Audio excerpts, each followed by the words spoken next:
Hay un estudio denominado Percepciones de Inequidad y Movilidad Social en México. ¿De qué viene y por qué es importante hablar de él? Le agradezco enormemente a Alice Crosser, investigadora del CEI, del Centro de Estudios Espinosa Iglesias, y profesora e investigadora del Colmex, del Colegio de México, nos tome la llamada. Profesora, muy buenos días. Muy buenos días, ¿cómo están? Muy bien, muchísimas gracias. Le agradezco enormemente su tiempo. ¿Nos podría de entrada platicar quiénes participaron en este estudio y en qué consistió? Es Percepciones de Inequidad y Movilidad Social en México. Sí, muchísimas gracias por escuchar sobre el estudio, querer saber más. Es un estudio que hicimos unos colegas del Colegio de México, Raimundo Campos y Aurora Ramírez, y colegas del Centro de Estudios Espinosa Iglesias, el CEI que ya mencionaste, Rodolfo de la Torre y Roberto Vélez. Y lo que hicimos fue hacer una encuesta nacional para saber cuáles son las percepciones de los mexicanos acerca de la desigualdad y de la movilidad social. Saber un poco si la gente ubica que son problemas, cómo los estima y si están más o menos acertados en relación a cómo se miden esos fenómenos sociales. O sea, un poquito percepción versus realidad. Exacto. Sí, un poquito, ¿no? Un poquito, sí, pero no es necesariamente versus. Lo que nos interesa es si están alejadas o si son semejantes las percepciones a cómo medimos, porque puede ser Claro. que la gente tenga percepciones muy acertadas en relación a la medición, y efectivamente eso fue lo que encontramos en relación a la desigualdad. Las personas en México saben perfectamente que existe mucha desigualdad y de hecho la estiman muy cercana a cómo medimos la desigualdad en la actualidad, pero no pasó así con la movilidad social. Ahí las personas saben que hay mucha tendencia de quedarse en la posición de nacimiento, es decir, las personas que nacen en situación de pobreza o en situación de riqueza, pues ahí se van a quedar el resto de su vida, pero sobreestimaron tremendamente la posibilidad de otras personas de cambiar esa posición. Y ahí, para darte un número exacto, en la realidad son aproximadamente poquito menos de 3 de cada 100 personas que nacen en el 20% más bajo de la escala de ingresos que logran subir al 20% más rico, mientras que las personas pensaban que era el 30%, es decir, 10 veces la cantidad de lo que realmente es. Y esto también llevaría entonces, además de esos de esas mediciones y de esos conceptos, tal vez a qué piensan los mexicanos respecto a un país un poquito más ideal, ¿no, profesora? Exacto. El problema, o sea, la razón por la que nos interesa saber si hay discrepancias ahí entre las percepciones y la realidad, podríamos decir, es para saber qué tan urgente se les hace el problema.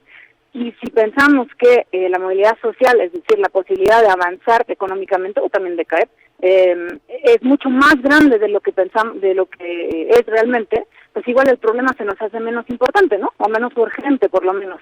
Y eso es efectivamente lo que pasa, ¿no? Si las personas piensan que hay más movilidad social, pues igual no van a querer pedir muchas políticas en relación a, o demandar políticas hacia la redistribución, ¿no? Y efectivamente eso es lo que pasa. Claro, y hay una parte que me parece sumamente interesante, donde ustedes le preguntan a estos entrevistados, 2.400 entrevistas en las principales ciudades del país, les preguntan, por ejemplo, de los impuestos o de lo que ellos, si les parece tan grave el problema, lo que ellos aceptarían aportar para acabar con esa desigualdad, y los resultados son bien interesantes. Sí, efectivamente. Lo que preguntamos, además de las percepciones, también es el deseo, ¿no? Como dijiste, la sociedad ideal, más o menos cómo nos lo imaginamos. Y ahí resulta que los mexicanos quieren una sociedad muchísimo más igual y con mucha más movilidad social. Pero cuando se les pregunta cuánto estarían dispuestos a dar de un ingreso hipotético para que ya no existiera ni la pobreza ni la desigualdad, resulta que están dispuestos a dar relativamente poco en comparación internacional. Un número es el 12% de ese ingreso hipotético. Lo que sí es muy interesante es que las personas de ingreso o de riqueza más baja están dispuestos a dar más, el doble de lo que están dispuestos a dar las personas de la riqueza más alta entre los encuestados. Es decir, les importa más o están dispuestos a ser más solidarios las personas que tienen menos. Y esto sería tal vez por la conciencia de la realidad que tiene cada sector de lo que se vive en el país. Perfectamente puede ser eso, ¿no? O sea, es parte de que las personas que viven en situación de pobreza claramente tienen una imagen más acertada de lo que es la pobreza, ¿no? Efectivamente también vimos eso en el estudio, que hay diferentes percepciones de qué significa pobreza y qué significa riqueza según el estatus económico que tiene cada cual. Entonces, por ejemplo, las personas que viven en situación de más pobreza piensan que la pobreza tiene un umbral más bajo, es decir, hay que ser más pobre para considerarse en ese umbral de pobreza, y la riqueza empieza en un umbral más bajo también, mientras que las personas más ricas piensan que la pobreza es desde un nivel más alto, es decir, hay que ser más rico para ser pobre, y también hay que ser más rico para ser considerado rico, ¿no? Entonces esa diferencia hace que las personas tienen una diferente percepción de la forma de la desigualdad, ¿no? Si bien dije hace rato que sí todos sabemos que existe desigualdad, ¿cómo exactamente es esa desigualdad? Nos lo imaginamos bien diferente según nuestro nivel económico. Sí, sí, o sea, de repente incluso la percepción de la gravedad del problema, de la proporcionalidad de acuerdo al tamaño de nuestro país y su riqueza, que también me imagino que debe ser muy interesante. Ahora, viendo, profesora, ya estas diferentes visiones, ya entendiendo un poco más toda esta situación de las percepciones de inequidad y movilidad social en nuestro país, ¿ustedes a qué conclusiones llegaron? Y sobre todo en el sentido de que, y ahora, hacia dónde van estos estudios, hacia dónde se deben caminar estos resultados.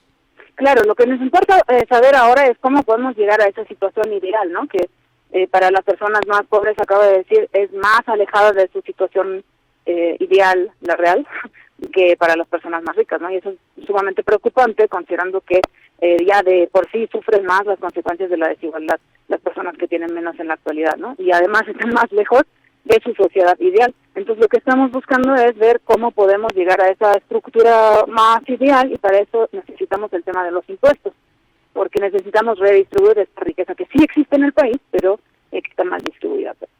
Y ahí hay una cosa muy interesante también, que resulta que las personas más pobres estarían dispuestos a dar más en impuestos de lo que están efectivamente dando en la actualidad, pero las personas más ricas no, quisieran dar menos de lo que están dando actualmente. En vez de dar 35% que deberían de pagar ahora, quisieran pagar un 32%, ¿no? Pero las personas más pobres, es un poco complicado porque son diferentes percepciones, las personas más pobres quisieran que los ricos pagaran aún más, un 50%, lo cual está muy alejado de la actualidad, pero sería bastante factible en términos de lo que tienen y posibilidades de contribuir, ¿no? Entonces estamos viendo cómo podemos hacer para que lleguemos a un consenso social, digamos, de mejorar la sociedad hacia una distribución más egalitaria, y para eso necesitaríamos esa tasa de impuestos más alta para las personas que más tienen y en la actualidad contribuyen menos de lo que deberían. Muy bien. Y bueno, evidentemente esta plática es un acercamiento al estudio, pero alguien que quiera conocer más de los resultados del mismo, profesora, quien quiera conocer más del SEI, por ejemplo, y de este tipo de ejercicios de investigación, ¿cómo los encuentran o dónde lo puede consultar, dónde lo puede encontrar? Claro, ojalá se interesen, porque es un problema que nos concierta a todos y todos sufrimos las consecuencias de la desigualdad.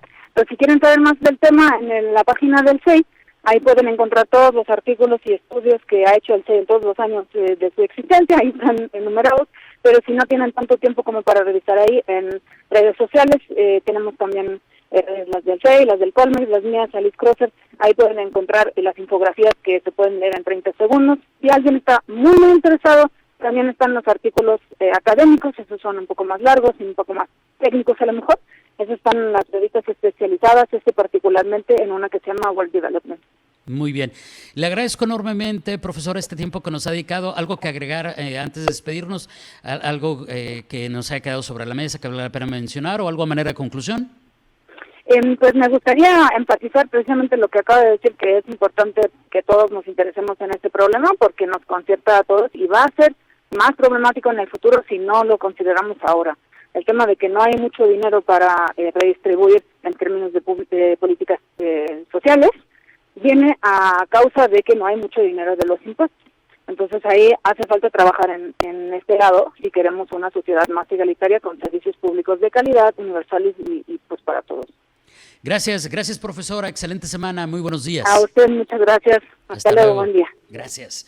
Es Alice Crosser, investigadora del Centro de Estudios Espinosa Iglesias y profesora investigadora del Colmex, quien junto con un grupo de especialistas realizó este estudio Percepciones de Inequidad y Movilidad Social en México, que como usted escuchó, dio resultados sumamente interesantes, pero sobre todo importantes, y como decía justamente antes de despedirnos, que se cree conciencia respecto a estos temas para que sean aterrizables en las políticas públicas en la materia, políticas sociales, en este caso en particular, por supuesto.